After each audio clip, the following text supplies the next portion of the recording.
하나님의 말씀은 출애굽기 3장 7절에서 12절입니다.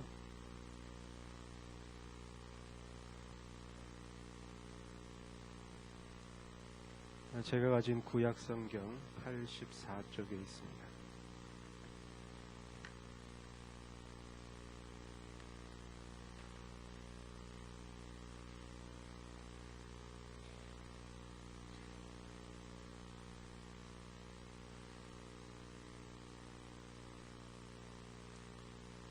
우리 같은 목소리로 읽도록 하겠습니다. 출애굽기 3장 7절에서부터 12절까지.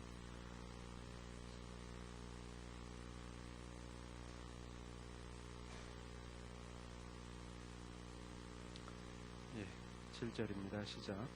여호와께서 이르시되 내가 애굽에 있는 내 백성의 고통을 분명히 보고 그들이 그들의 감독자로 말미암아 부르짖음을 듣고 그 근심을 알고 내가 내려가서 그들을 애굽인의 손에서 건져내고 그들을 그 땅에서 인도하여 아름답고 광대한 땅 젖과 꿀이 흐르는 땅 곧 가나안 족속, 헷 족속, 아모리 족속, 브리스 족속, 히위 족속, 여부스 족속의 지방에 데려가려 하노라.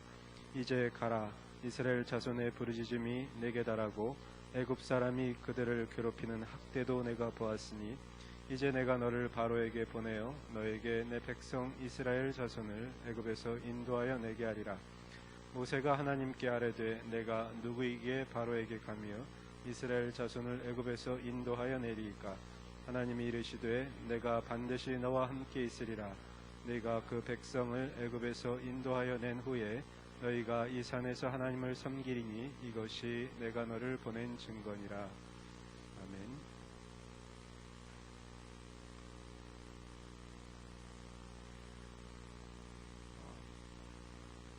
우리는 지금 드림 앤 비전이라는 주제로 두 번째 시간을 갖고 있습니다. 지난 시간에는 바울을 통해서 비전이란 어떤 의미를 가지고 있는가에 대해서 살펴보았고요. 오늘은 이 비전을 어떻게 찾는가, 비전을 찾는 방법에 대해서 함께 살펴보고자 합니다. 이번 그 수련회 때 함께 기도하면서 하나님이 우리에게 주신 그 거룩한 소원을 하나님께 아뢰는 시간들이 있었습니다. 그러면서 나의 마음 가운데 만들어진 거룩한 소원이 어떤 것인지를 이제 확인한 지체들도 있고 어떤 지체들은 그것을 확인하고 싶어하는 그런 지체들도 있었습니다. 마찬가지로 이 비전이라는 것을 확인하고 싶은 것, 도대체 나의 비전은 무엇인가? 이런 질문은 우리에게 정말 늘 있는 질문 가운데 하나일 것입니다. 여러분 가운데 어떤 분은 자신의 비전을 발견하신 분도 있을 것입니다. 그러나 또 어떤 분은 그 비전을 계속 찾고 계신 분도 있으리라고 생각이 됩니다.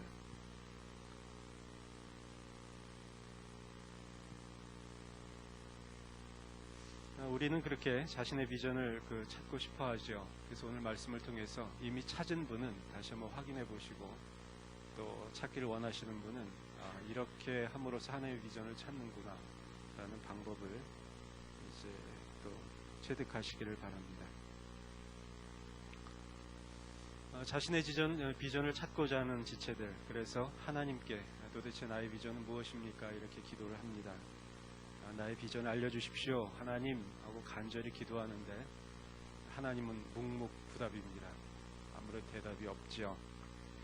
그래서 참 답답한 마음에 성경을 펼칩니다. 성경상의 인물들을 만나게 되는데 이상하게도 성경상의 인물들에게는 하나님께서 직접 말씀을 하세요. 오늘 본문의 모세에게도 떨기나무에서 나타나셔서 하나님이 말씀을 하시고 또 지난주에 우리가 살펴보았던 바울이라는 사람도 다메섹으로 가는 길에서 부활하신 예수님이 나타나셔서 또 말씀을 하시고, 그런데 왜 나에게는 이렇게 말씀하시지 않는가라는 것이죠. 그래서 어떤 분은 이 꿈꾸기를 원합니다. 밤중에 자고 있는데 수염이 허옇게 달린 할아버지가 나타나셔서 길동아 이런 식으로. 근데 그런 꿈도 없더라 이런 얘기죠. 그래서 참 답답해합니다. 그래서 기다리고 있죠. 이제 시각을 좀 돌려서 역사상의 많은 우리들의 신앙의 선배들을 한번 보도록 합시다. 여러분들이 존경하는 신앙의 선배들이 참 많을 겁니다.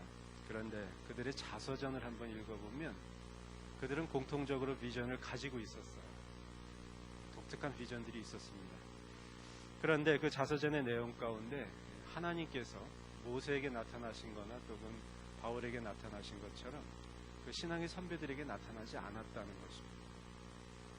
그렇게 나타나지 않고서도 그들은 비전을 가지고 평생을 살았습니다. 그리고 참으로 의미 있는 한 평생을 또 살아갔다라는 거죠. 여기서 우리는 한 열쇠를 이제 찾을 수 있습니다. 꼭 우리가 꿈에서 이렇게 수염이 허옇게 달린 할아버지를 만나야 비전을 알게 되는 것인가? 꼭 뭐 시내산에 가서 떨기나무 앞에 서 있어야 하는가? 담에색으로 가야 하는가? 아니라는 얘기입니다. 꼭 그렇지 않더라도 우리는 비전을 발견할 수 있다라는 것이죠. 그럼 도대체 어떻게 하면은 나 자신의 비전을 찾을 수 있는가? 이것이 바로 오늘 우리가 함께 말씀 속에서 찾아봐야 할 내용입니다. 우선 비전을 영어로 한번 보도록 하죠. V-I-S-I-O-N 맞습니까? V-I-S-I-O-N 비전. 네, 그렇죠. 이 비전이라는 것은 V-I-S와 S-I-O-N이 합친 단어입니다. 이 V-I-S라는 것은 보다라는 뜻으로 제가 알고 있습니다. S-I-O-N은 명사형 어미라고 저는 또 알고 있어서 한국말로 이야기한 비전이라고 하면 보는 것으로 우리는 해석할 수 있죠. 곧 비전이라는 것은 보는 것입니다. 뒤집어 이야기하면 보는 것이 바로 비전이라는 이야기죠. 어떤 것을 보느냐에 따라서 그 비전이 결정된다라는 사실입니다. 그러므로 나의 비전은 무엇인가를 알고자 한다면 도대체 내가 무엇을 보아야 하는가라는 질문을 우리 자신에게 던져야 한다는 것이죠. 그리고 우리가 정말 보아야 할 것을 본다면 우리들의 비전은 명확하게 찾을 수 있다라는 것이 오늘 성경의 이야기입니다. 오늘 본문에서 사실은 그 세 가지를 원래 살펴보려고 했어요. 첫째는 시대와 현실이라는 것을 보아야 하고, 두 번째는 하나님의 의지를 보아야 하고, 세 번째는 나의 능력을 보아야 하는데, 제가 이 강론을 준비하다 보니까 이 세 가지 주제를 다 다루려면 한 2시간 반에서 한 3시간 정도가 걸릴 것 같아요. 그럼 모두 다 주무셨더라 뭐 이렇게 나올 수도 있고, 강론이 마칠 즈음에는 저 혼자 서 있더라 뭐 이렇게 될 수도 있기에 한 가지만 우선 합니다 하고 나머지는 다음 주에 계속해서 해야 되겠다 이런 생각을 가졌습니다. 자, 따라서 하십시오. 시대와 현실. 예, 그렇습니다. 비전을 알고자 하십니까? 그렇다면 시대와 현실을 보아야 합니다. 그것은 제 얘기가 아니라 오늘 본문에서 모세를 통해서 알 수 있는 것이에요. 자, 당시 출애굽기 3장에 쓰여졌던 이 시대는 지금부터 약 한 3,500년 전 시대였습니다. 당시 한 그 400만 정도의 인구가 이제 이스라엘 백성이 애굽이라는 나라에 살고 있었어요. 애굽이 지금의 이집트죠. 당시에 애굽은 오늘날의 미국과 같은 초강대국이었습니다. 당시 지중해가 그쪽에 그들의 사고방식으로는 그 지구의 전부였기 때문에 그 지중해 패권을 차지한 국가가 바로 초강대국이었습니다. 그때 그 지중해 패권을 차지한 국가가 바로 애굽이었고 오늘날의 이집트죠. 그 이집트 안에 약 400만 정도의 그 이스라엘 백성들이 살고 있었는데 이들은 그 처음에는 상당히 그 좋은 대접을 받고 살다가 인구가 이제 아주 많아지니까 이제 애굽인들이 이 이스라엘 백성들을 핍박을 합니다. 그래서 이제 노예 신분으로 전락을 시키고 그들에게 목숨을 연명할 만한 식량하고 그다음에 생필품만을 지급을 합니다. 그리고 짐승처럼 이제 부려먹기 시작하죠. 애굽인들이 이스라엘인들을 학대합니다. 그때 모세라는 인물, 약 40세가 된 이 모세라는 인물이 왕궁에서 왕자의 지위를 가지고 살고 있었습니다. 이 사람은 자신이 이스라엘이라는 것을 알고 있었어요. 어느 날 자신의 동족인 이스라엘 백성이 애굽인으로부터 구타당하는 모습을 보고 있었습니다. 굉장히 심각하게 아주 심하게 맞고 있었던 것 같아요. 그 장면을 본 모세라는 이 40세 된 이분은 이제 참다 못해서 애굽인을 때립니다. 그 맞은 애굽인은 이제 죽게 되었고, 이 모세는 그를 암매장을 하게 되죠. 이 일로 인해서 그는 광야로 도주하게 되고 40년 동안 또 양을 치면서 살게 됩니다. 그 기간 동안 광야에서 그 모세가 양을 치는 그 기간에 이스라엘 백성들의 삶은 더욱 이제 힘들어졌습니다. 근데 그 당시에 문제가 하나 있었어요. 그것은 바로 이 고통받는 이스라엘 민족이 바로 하나님이 택한 선민이었다는 사실입니다. 선택한 민족. 하나님은 그 민족을 통해서 구속사, 구원 사역을 이루기로 작정을 하신 아주 하나님 보시기에 귀중한 민족이었어요. 하나님은 자신이 택한 민족이 고통당한다는 사실을 알았습니다. 그래서 하나님은 이제 떨기나무에 나타나십니다. 그리고 80세가 된 모세에게 이스라엘의 상황에 대해서 설명을 해줍니다. 그것이 저와 여러분이 함께 읽은 7절의 말씀이죠. 제가 봉독해 드립니다. 여호와께서 이르시되 내가 애굽에 있는 내 백성의 고통을 분명히 보고 그들이 그들의 감독자로 말미암아 부르짖음을 듣고 그 근심을 알고라는 기록이 있어요. 이스라엘 백성들이 얼마나 고통스러웠는지 하나님께 그 고통을 정말 호소하면서 좀 우리를 건져달라고 간절히 기도를 하게 됩니다. 자, 9절 보면 또 이러한 내용이 있는데 이제 가라 이스라엘 자손의 부르짖음이 내게 달하고 애굽 사람이 그들을 괴롭히는 학대도 내가 보았나니 라는 말씀을 통해서 이스라엘 백성들이 얼마나 고통 가운데 있었는가를 우리는 알 수 있습니다. 자, 하나님은 그 사실을 알고 있었어요. 이제 여러분에게 질문을 하나 던지고 싶습니다. 당시에 80세 된 할아버지 모세, 이 사람은 이스라엘 백성이 고통당하는 모습을, 그 상황을 알고 있었을까요? 몰랐을까요? 우리 경민이 형제.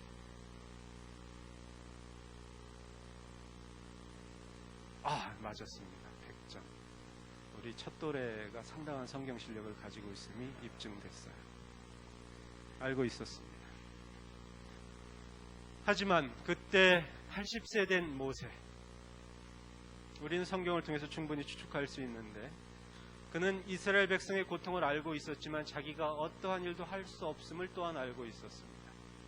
그의 몸은 40년 전에 사람을 때려 죽이던 그러한 힘을 가진 몸이 아니었음을 그는 너무도 잘 알고 있었어요. 그의 마음은 후회와 포기, 이러한 것으로 가득 찼었을 것입니다. 그가 80세에 하고 있었던 일이라는 것은 고작 들판을 헤매면서 양무리에 꽁무니를 쫓아다니는 그러한 처지였습니다. 그러므로 그는 이스라엘 백성의 고통을 보면서도 그래 나는 어쩔 수 없다.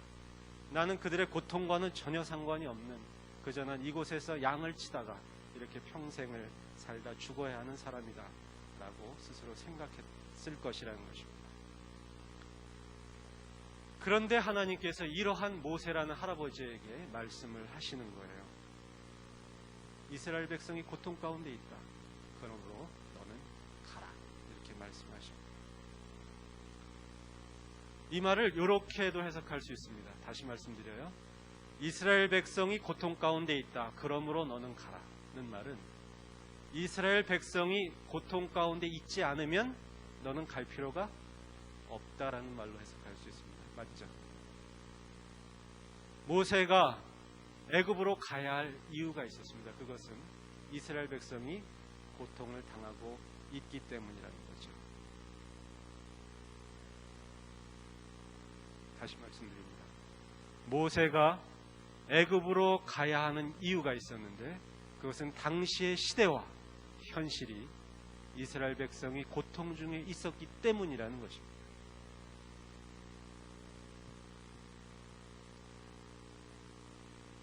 이것이 바로 모세의 비전, 그의 비전의 출발점입니다. 그 시대에서, 그 현실에서 있었기 때문에 그 모세는 애굽으로 가는 비전을 갖기 시작했다라는 것이죠. 우리가 추후에 조금 더 깊게 바라보게 될 것이에요. 어찌됐든 제가 여러분들에게 드리는 말씀이 있습니다. 여러분 비전을 찾고 싶으십니까? 그렇다면 꿈의 할아버지를 찾기보다 이제 시대와 현실을 보아야 합니다. 시대와 현실을 볼 줄 알아야 합니다.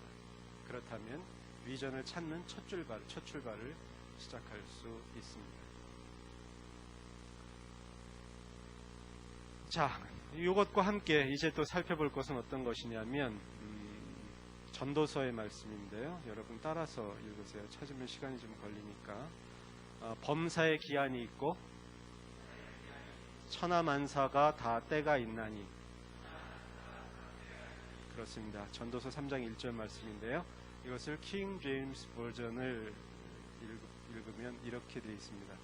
좀 발음이 서투르더라도 용서해 주시옵소서. To everything there is a season and a time to every purpose under the heaven. 직역하면 무슨 뜻이냐? 하늘 아래 모든 것에는 시기가 있고 목적이 있다. 한글 개역성경에는 천하만사라고 표현해 있는데 이 킹제임스 버전은 목적이 있다. 이 세상 모든 것에는 시기가 있고 목적이 있다 라고 기록하고 있고, 그 다음 3장 2절에 바로 어떤 말이 시작하냐면 날 때가 있고 죽을 때가 있다, 이 얘기가 시작합니다. 이 말은 무슨 말이냐면 이 세상 모든 것이 기간, 어떤 시기와 그리고 목적이 있는데 그 다음 날 때, 이 출생이라는 것에도 동일하게 시기와 목적이 있다는 사실입니다. 곧 출생에 있어서는 반드시 목적이 있다는 것이 전도서의 이야기입니다. 출생에 있어서는 하나님의 정해진 시기가 있고 그리고 하나님께서 정하신 목적이 있다. 이것이 전도서의 이야기입니다. 모세가 당시에 태어나게 된 것, 그것은 하나님의 시기에 따라서, 하나님의 목적에 따라서 그 시대에 태어난 것이라고 전도서는 이야기하고 있다는 말이죠. 이것을 여러분에게 적용해 봅시다. 여러분의 태어남은 결코 우연이 아니라는 것. 여러분의 부모님이 원치 않은 임신을 해가지고 그럼에도 어찌할 수 없어서 난 그런 존재가 아니라는 것입니다. 여러분의 출생 그리고 여러분의 지금의 존재는 하나님께서 정한 시기와 정한 목적으로 이루어졌다. 곧 여러분이 이곳에 있는 것은 하나님의 목적 가운데 있는 것이다 라는 것이 성경의 얘기라는 거죠. 우리가 수련회 때 아주 집중적으로 다뤘던 것이 빌립보서인데, 빌립보서의 배경이 뭐였냐면 또 에베소서였습니다. 에베소서 1장 4절에서 6절 이렇게 말씀하고 있어요. 곧 창세전에 그리스도 안에서 우리를 택하사 우리로 사랑 안에서 그 앞에 거룩하고 흠이 없게 하시려고 목적이 있다는 거죠. 언제? 창세전에. 그 기쁘신 뜻대로 우리를 예정하사 예수 그리스도로 말미암아 자기 아들들이 되게 하셨으니 이는 그가 사랑하시는 자 안에서 우리의 거저 주시는 바 그의 은혜의 영광을 찬송하게 하려는 것이라. 곧 저와 여러분의 출생은 창세 전부터 결정된 목적 하에, 그리고 이 시기에 정확한 타이밍을 맞춰서 여러분들이 있다라는 것이죠. 다시 모세에게로 가십시다. 모세가 80세가 되어서 떨기 나무에 나타나신 하나님의 음성을 듣습니다. 그 시기에 모세가 서 있는 것은 우연이 아니라는 것이죠. 거기에는 하나님의 목적과 시기가 있었다는 것입니다. 그러면 이렇게 질문할 수 있습니다. 하나님은 도대체 왜 모세로 하여금 그 시기에 그 떨기나무 앞에 서 있게 했을까? 그 질문에 답하려면 시대와 현실을 보아야 합니다.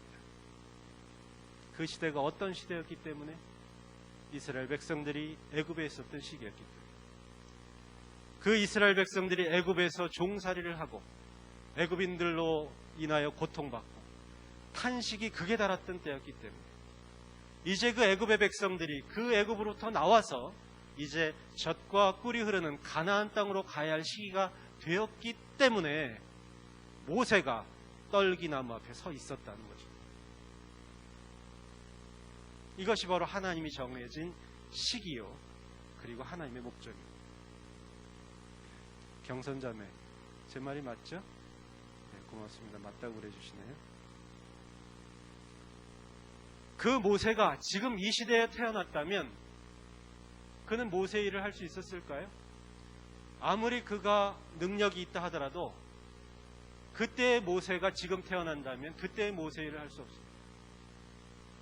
우리 동부교회에도 모세가 있어요. 청년 일부에 이모세라고. 네? 군대 해병대 가 있는데 아주 멋있는 친구입니다.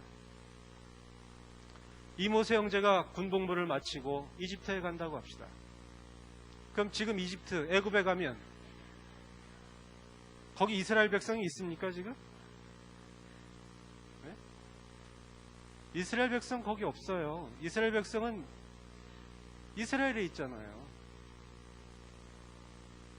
3,500년 전에 모세가 지금 태어났으면 그는 아무런 의미가 없는 겁니다. 무슨 의미가 있겠어요? 물론 다른 의미는 있겠지만 이스라엘 백성을 애굽에서부터 끌어내가지고 가나안 복지까지 인도하는 민족의 지도자인 모세는 지금 상황에서는 존재할 수 없더라 그래요. 그가 민족의 지도자로 존재할 수 있었던 이유, 그것은 바로 3,500년 전의 그 시대와 현실 가운데 있었기 때문에.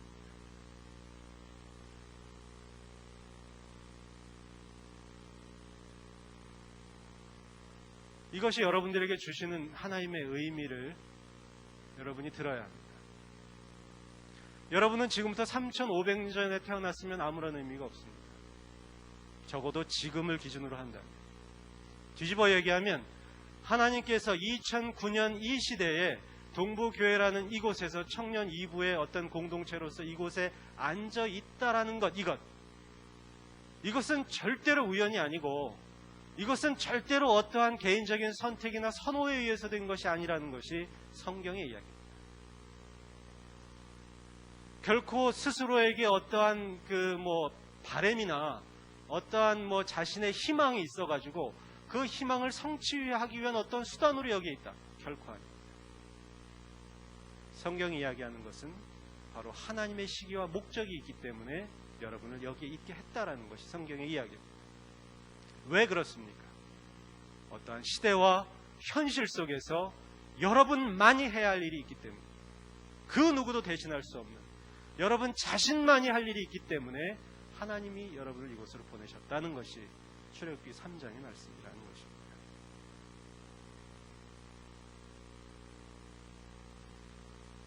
구약 성경에 에스더서라고 있습니다. 에스더서. 지금부터 약 2,500년 전에 이야기를 쓴 그 책인데, 책의 주인공은 에스더서니까 주인공이 누굴까요?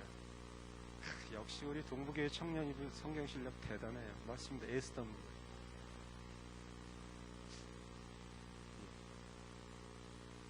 이 에스더는 당시에 페르시아의 왕비였어요. 그런데 그녀가 왕비가 되었던 시절에 실권자는 왕이었겠지만, 그러나 정치적 실권자는 하만이라는 이런 대신이었습니다. 이 하만은 굉장히 성격이 포악하고 좀 교만한 인물이었습니다. 그래서 모든 사람들이 자기에게 칭찬하거나 어떤 존경을 표시하지 않으면 아주 속상해하는 이러한 인물이었어요. 그래서 법령을 제정해가지고 자기에게 이렇게 절하도록 만들었어요. 그런데 그때 유대인 가운데 모르드게라는 한 또 신하가 있었는데, 이 신하가 하만에게 절을 하지 않네. 모르드게가 지나가도 절을 안 해, 나와도 절을 안 해. 그러니까 이 하만이 열받는 겁니다. 아니, 저 이 나쁜 니은놈 같으니라고. 감히 내가 지나가는데 절을 안 해? 저 누구야? 아, 유대인입니다. 그래, 저 유대인 좋다. 너 때문에 네 민족 다 죽었다.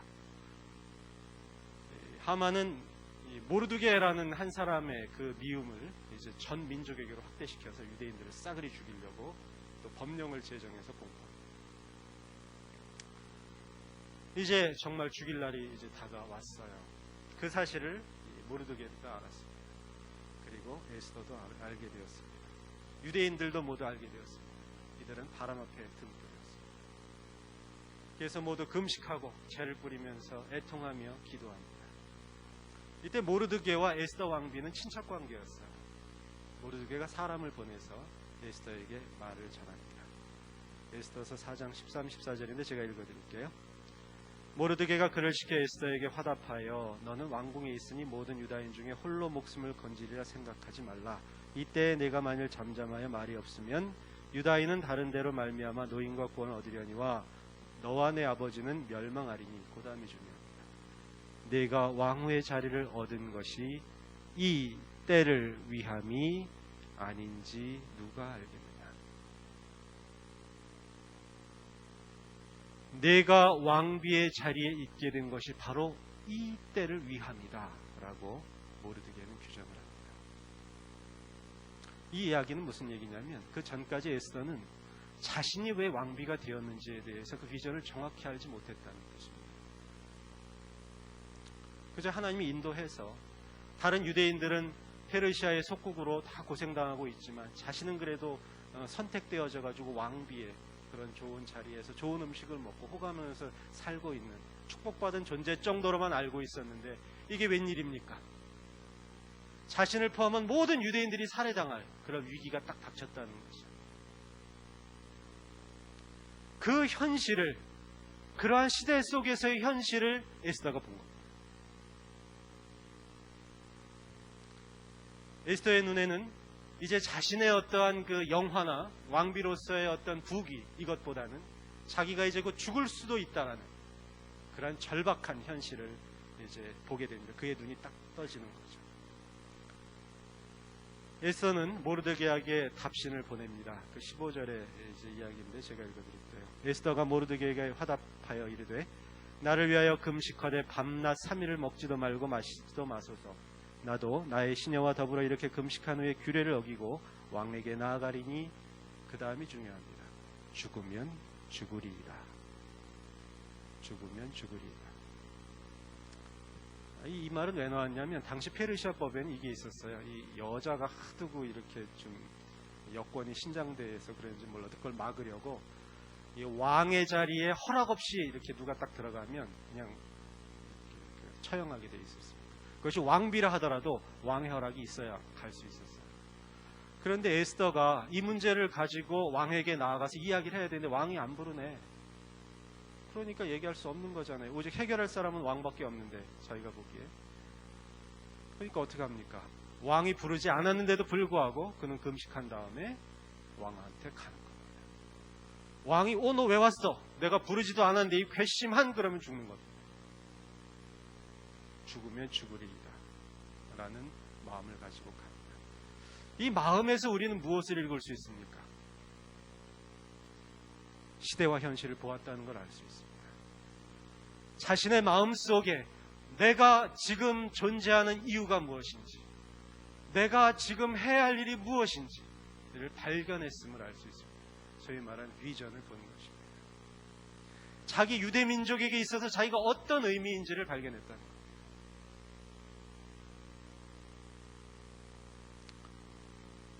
모르드게 에스더는 용기를 내어서 왕에게 갔고 왕은 에스더를 맞이합니다. 스토리는 전개되어 가지고 모르드게와 유대인들은 살아납니다. 그럼 하만은 어떻게 되느냐? 모르드게를 죽여서 걸어 놓으려고 하는 거기에 자기가 달려서 죽습니다.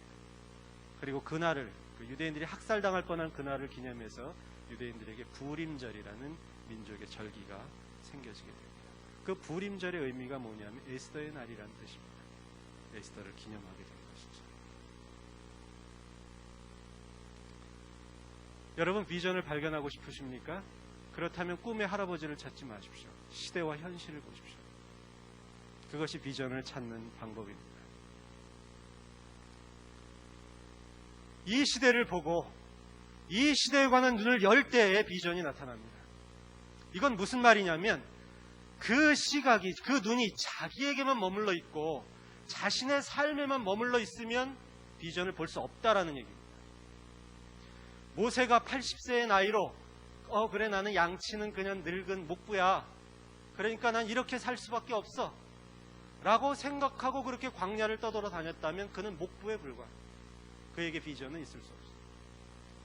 그러나 그는 알고 있었어요. 이스라엘 백성이 고통받는다는 걸 알고 있었습니다. 떨기나무에서 나타나신 하나님의 말씀을 듣고 그의 눈은 떠집니다. 그 이스라엘 백성에게 자기가 무관한 존재가 아니라 진정한 의미가 되는 존재라는 것을 발견했다는 것입니다. 에스더 또한 마찬가지.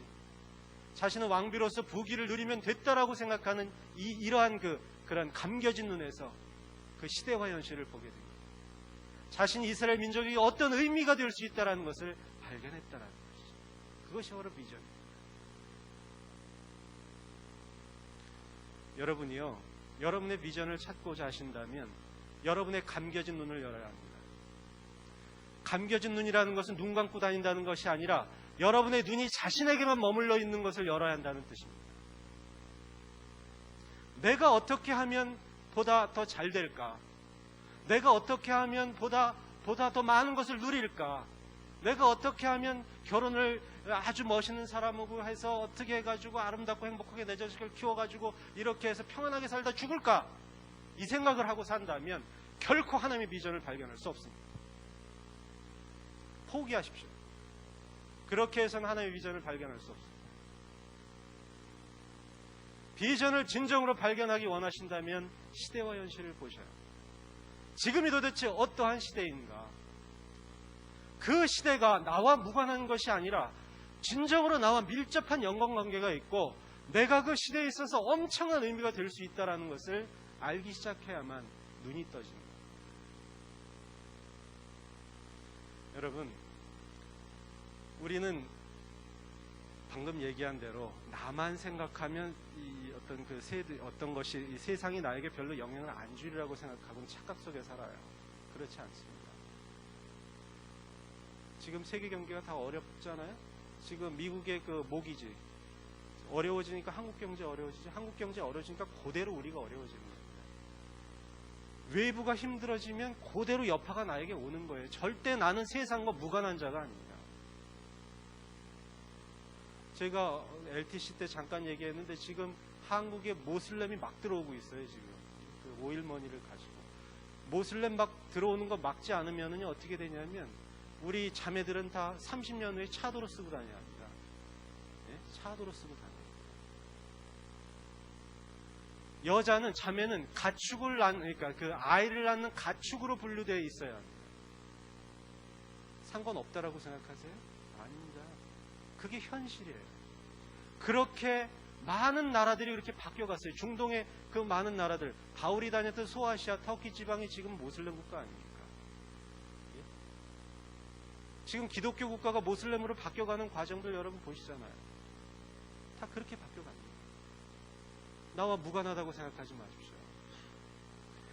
하나님의 비전을 찾고 그것을 향해서 어떠한 자기가 그 비전을 향해서 나아가지 않는다면 당장은 아무 일이 없다라고 생각하는지 몰라도 그대로 자기가 바뀝니다.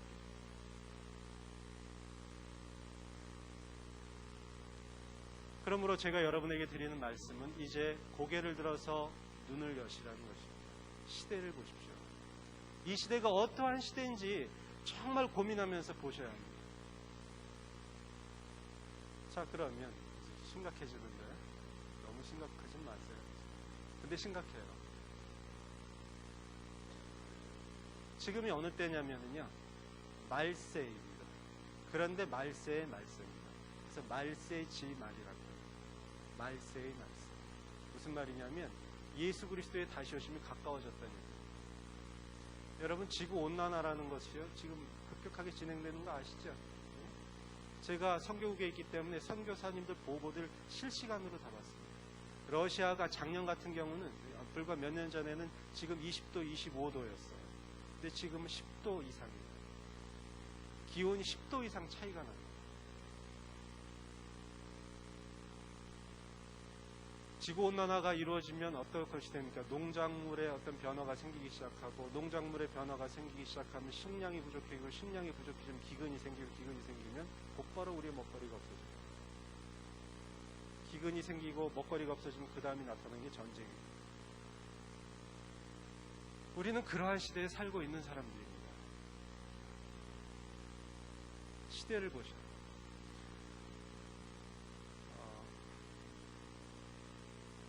이 말세 때 바로 어떠한 일이 있는가? 성경은 굉장히 많이 우리들에게 알려주고 있어요. 근데 참 아쉬운 건 뭐냐면 교회에서 말세에 대한 이야기들을 안 해요. 말세 이야기 안 합니다. 또 말세에 대한 이야기 듣고 싶어 하지 않아요. 그 참 그런 거 저기 우리 동훈 형제 말세에 대한 설교 언제 들어봤어요? 그렇죠. 싫어합니다. 들으면 남 얘기라고 생각해요. 그런데 그게 말세의 현상입니다. 제가 베드로후서 3장 3절에서 5절을 읽어드리는데, 먼저 이것을 알지니 말세에 조롱하는 자들이 와서 자기의 정욕을 따라 행하며 조롱하여 이르되 주의 강림하신다는 약속이 어디 있느냐. 조상들이 잔후로부터 만물이 처음 창조될 때와 같이 그냥 있다 하니 이는 하늘이 옛적에 부터 있는 것과 땅이 물에서 나와 물로 성립된 것도 하나님의 말씀으로 된 것을 그들이 일부러 잊으려 함이로다 라고 말하면서, 말세 현상 중에 하나는 뭐냐면 말세가 없다라고 하는 거죠. 말세 현상 중에 하나를 또 알려드릴게요. 디모데후서 3장 1절에서 4절.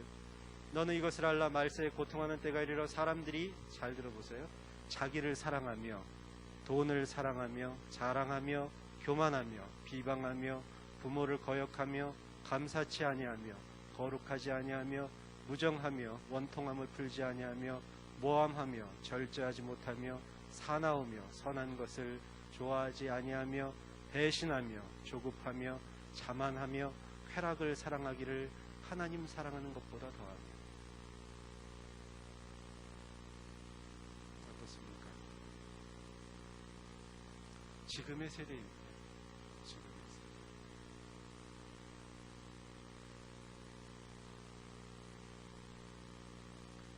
이 말세에 대해서 보다 정확하게 이야기해 주는 것이 마태복음 24장입니다. 지금 뭐 다 얘기할 수는 없으니까 제가 간단하게 설명해 줄게요. 말세에 일어나는 현상에 대해서 제자들이 예수님께 물어봤어요. 말세에 무슨 일이 있겠습니까? 예수님이 4가지를 말씀하셨는데, 첫째 뭐냐면, 따라서 하십시오. 종교적 현상. 말세에 어떤 일이 벌어지냐면 적그리스도가 나타날 것이다. 거짓 그리스도. 그리고 그 다음에 핍박이 있을 것이다. 그런 이야기를 했어요. 그 다음에 두 번째는 따라서 하십시오. 자연적 현상. 자연적으로 어떤 현상이 있을 것인데, 그게 뭐냐면 기근입니다. 첫째가 기근. 지금 전 세계 인구 가운데 삼시세끼를 먹는 인구는 3분의 1. 나머지 3분의 2는 삼세끼를 제대로 못 먹는다는 통계가 있습니다. 그 다음에 지진입니다. 작년에 중국 수촨성에서 7.8인가요? 8에 가까운 지진이 있는 다음에 지금까지 저희가 지진 통계 쭉 내고 있거든요. 진도 7 이상의 지진이 계속 일어나고 있어요. 지진. 또 하나, 누가복음에 보면 같은 말세장인데 거기 보면 온역이라는 것이 있습니다. 온역. 그게 뭐냐면 전염병입니다. 에이즈는 예전에 나왔고, 그 다음에 있는 것이 뭐냐면 중국에서는 사스가 있었어요. 지금은 조류독감입니다. 철새가 날아다니는 건 그 누구도 못 막습니다. 그걸 어떻게 다 막습니까? 그런데 얼마 전 보도에 보면 중국에 조류독감이 인간에게 전이됐다는 보도가 났어요. 그것이 지금의 세대입니다. 자연적 현상. 따라서 세 번째, 사회국가적 현상. 이게 뭐냐면 민족이 민족을, 나라가 나라를 대적하며 서로 싸울 것이다. 이제 전쟁이 활발하게 일어날 것이다. 이것이 세 번째. 이 세 가지의 현상이 강력하게 일어나면서 말세가 이제 가까워오는데, 그 다음 네 번째 현상이 있습니다. 따라서 하십시오. 선교적 현상. 선교적 현상이 있습니다. 마태복음 24장 3절에서부터 14절까지가 요약인데, 14절 마지막 절이 선교적 현상에 대해서 이야기하고 있어요. 제가 거기를 말씀드리면, 이 천국 복음이 모든 민족에게 증거되기 위하여 온 세상에 전파되리니 이제야 끝이 오리라. 이 천국 복음이 모든 민족에게 증거되기 위하여 온 세상에 전파된다. 곧 하나님의 복음이 모든 민족에게 증거된다. 그것입니다. 마지막에 네 번째가 선교적 현상인데, 그것이 뭐냐면 복음의 대폭발입니다. 이제 있게 될 현상 가운데 하나, 아직 오지 않은 현상, 이제 오게 될 현상이 뭐냐면 복음의 폭발적 확장입니다. 그래서 온 세상에 있는 모든 족속에게 하나님의 말씀이 들어가는 시대가 온다는 거죠. 지금 그것이 지금 활발하게 전개되고 있습니다. 아직까지는 그렇게 안 돼 있어요. 중동, 힌두교, 불교권 이런 곳에서 아직 열리지 않은 데가 많아서 아직은 아닙니다만 곧 열리게 됩니다. 복음의 폭발적 현상. 그래서 온 세상의 민족들에게 복음이 들어가는 그때 예수님은 다시 오신다. 이것이 바로 이 시대입니다. 저는 옛날에 이런 얘기 들으면 결혼하기 전에는 무슨 생각했냐면, 주여, 저 장가 들기 전에 결코 이런 일이 벌어지지 않도록 하옵소서. 그렇게 기도를 했었어요. 장가는 가고 그래도 오셔야죠.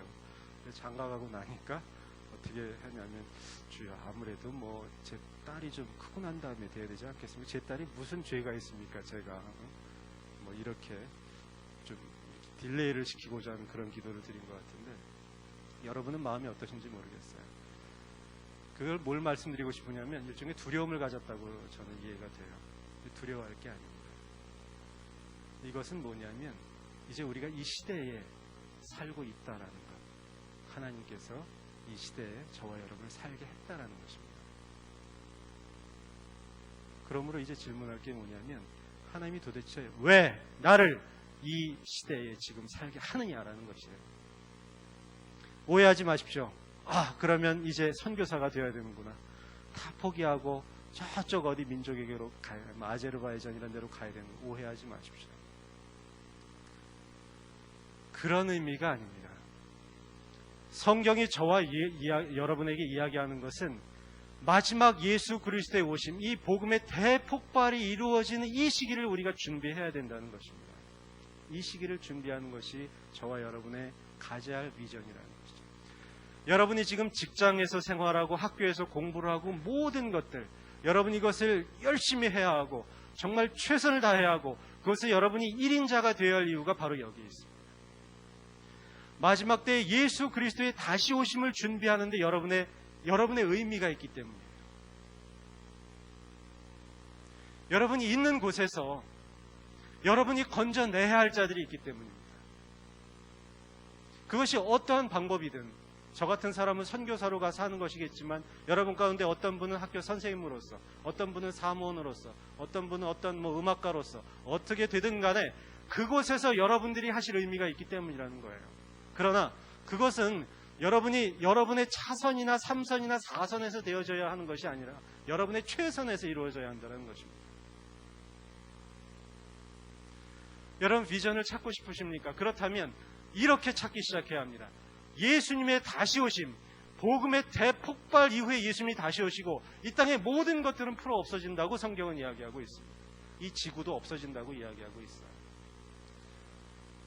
여러분, 비단 성경을 우리가 이야기하지 않는다 하더라도 지금 전 세계에는 원자폭탄만 더 터뜨려도 지구를 59번을 이렇게 박살을 낼 수 있습니다.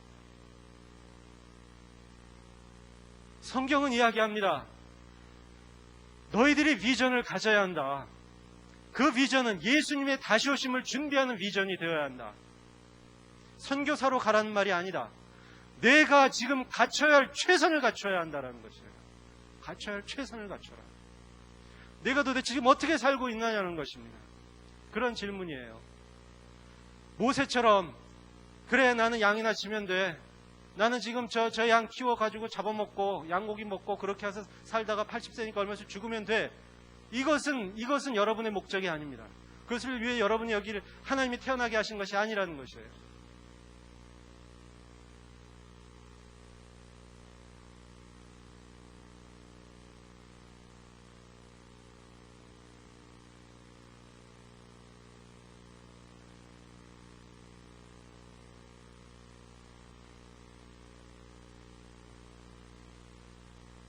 (80세가) 된 모세, 다시 말씀드리지만 그가 자신을 향한 시각, 자신만을 생각하는 시각에서는 그는 늙은 목부에 불과했습니다. 그의 인생은 그 누가 보더라도 가치가 그렇게 있지 않았어요. 이 땅에 너무도 많은 목부 가운데 한 사람으로 그냥 그렇게 죽었을 것입니다. 그러나 그의 시각이 시대와 현실을 향할 때, 그곳에서 자기 의미가 무엇인가를 생각할 때 그는 이름 없는 목부에서 민족의 지도자로 바뀌게 된다는 것이죠. 여러분 어떻게 사시겠습니까? 어떻게 사시겠습니까 도대체? 이 시대 속에서 내가 도대체 무엇을 해야 하며 하나님의 의미가 될 것인가를 고민하시겠습니까? 아니면 자신의 안일, 자신의 어떠한 평안, 자신의 복락을 위해서 무엇인가 축적하며 사시겠습니다. 결론을 말씀드리죠. 여러분은 후자를 선택하도록 만들어지지 않았습니다. 하나님이 결코 여러분으로 하여금 후자를 선택하도록 놓아두시지 않습니다. 포기하십시오. 제가 그 설교 우리 수련회 때 계속 했던 얘기죠. 예? 그렇게 지어지지 않았다. 포기하십시오.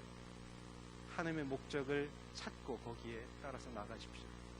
이제 그거를 강조하는 것이 다음 주의 이야기입니다. 다음 주의 주제가 비전을 발견하는 두 번째가 바로 하나님의 의지입니다. 우리들의 비전은 하나님의 의지와 밀접하게 연관되어 있습니다. 결코 내가 이렇게 해서 내 비전은 뭔가 이거 같아 저 같아 해서 선택하는 것이 아닙니다. 나의 비전은 하나님의 의지하에 있는 것. 거기에 대해서 다루고 꼭 나와 주시옵소서. 기도하겠습니다.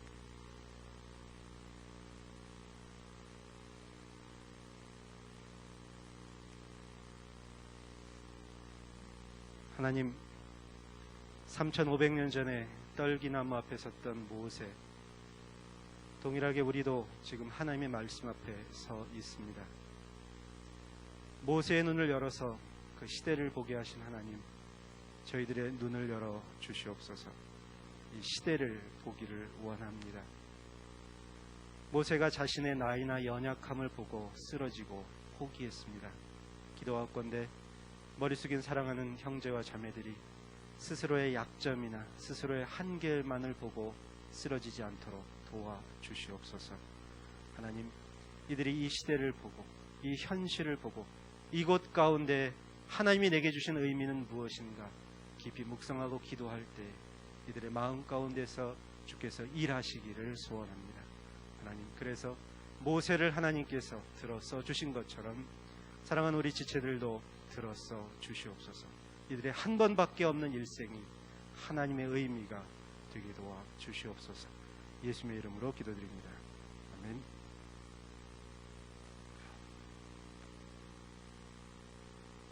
축도하고 마쳐야죠. 흥분해가지고. 기도하겠습니다. 이제는 우리 구주 예수 그리스도의 은혜와 하나님의 극진하신 사랑하심과 성령님의 교통하심이 하나님이 주신 비전을 가지고 이 땅을 힘있게 살아가기를 소원하는 형제와 자매들 머리 위에, 그리고 이들의 현실과 그리고 이들의 장래 위에 이제로부터 영원토록 함께 하실지어다. 아멘.